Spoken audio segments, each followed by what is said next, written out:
Okay, hello everyone. My name is Doni Kurniawan, and in this video, I will review one of the key topic we learned in our introduction to linguistics, which is morphology. This is a and I will explain the topic based on class discussing and my personal understanding. Okay, so in morphology.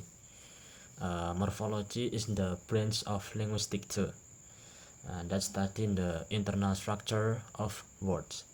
In other words, is how words are formed and how their meaningful parts combine.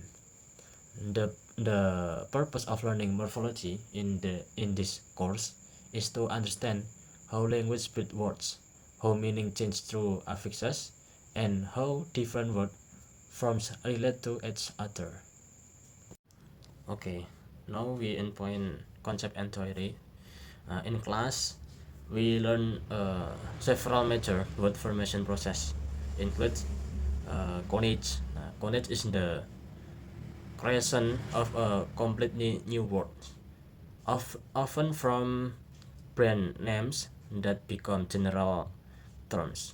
Now, many brands become so popular that they represent the whole product category. For example, Aqua. Aqua represent uh, mineral water, and then Honda. Honda represents motorcycle, and so forth. And then we have borrowing. Borrowing is when a language take a word from another language. For example, in Arabic they have words sodakoh. In Indonesia jadi sedekah. And then in Netherlands they have words kantor. Kantor. In Indonesia jadi kantor. And apotek jadi apotik.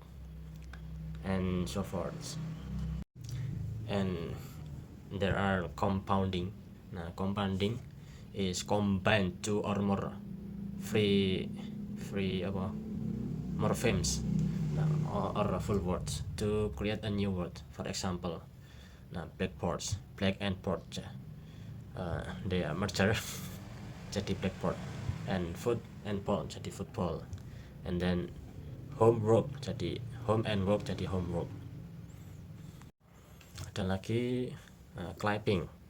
Clipping shortens longer words. For example, examinations jadi exam, dan information jadi info, influenza jadi flu, advertising jadi ads. And then we have blending. Blending merges part of words to make a new one. Example, breakfast per lunch plus lunch jadi brunch.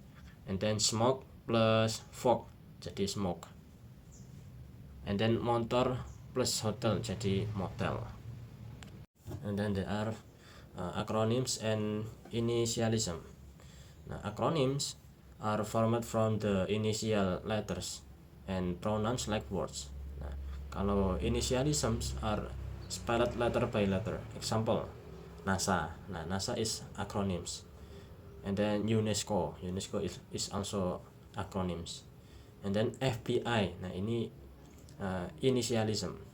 And ATM initialism.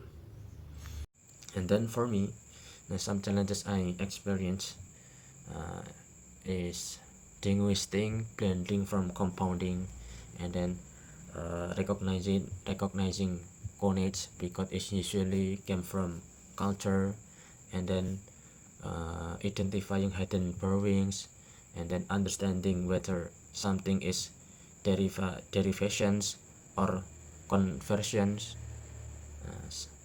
Sometimes some words can fit more than one category, which make analyze harder. Okay, and then we talk about connection between topic.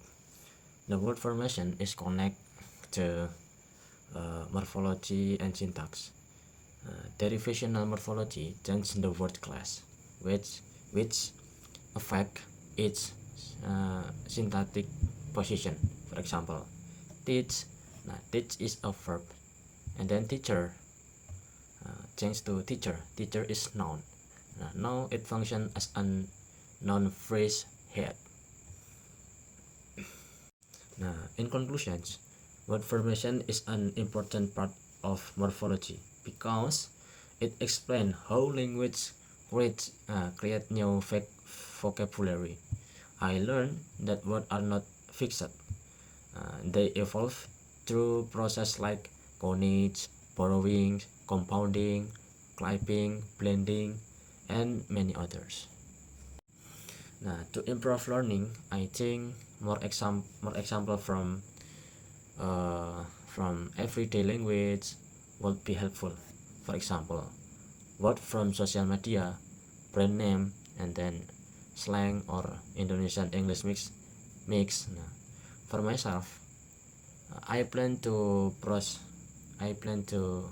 practice by identifying word formation process from article, conversations, process, and online content. This will helpful me understand and remember the concept more clearly.